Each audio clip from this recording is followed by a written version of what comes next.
Everyone has a story to tell. For Carl Fields, it involves years behind bars that eventually led to rehabilitation. What led you to incarceration? I grew up, in trouble often, whether it's juvenile corrections, juvenile detention and all. Ultimately, that led me to adult incarceration. I had a run-in with the police here in Racine almost 20 years ago now.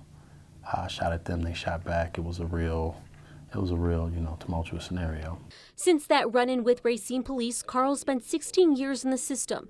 During that time, he says he learned to deal with the conflict and anger that led him to crime. And now that he's free, he's fighting to be an advocate for changes within the criminal justice system. As a leader of Expo Incarcerated People Organizing Together, he's fighting to offer mental health programs and education instead of jail for people charged with drug crimes. Adolescent behavior being criminalized, and it fast tracks kids into the system. When you do that, you now have basically a built on-ramp for you to maneuver into prison. It's what happened to me. It's what's happening to a lot of kids right now, particularly black and brown kids. He is also trying to shed light on racial disparities within the prison system in the state. The most recent census shows that black males make up 43% of the prison population in Wisconsin, but only 6% of the total population.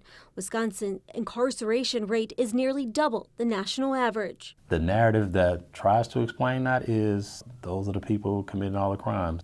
And then you look at the contrasting numbers of people, black, brown, white, utilizing drugs at the same rate, and yet there's a disparity in how they're arrested, how they're incarcerated, what sort of alternatives do they get.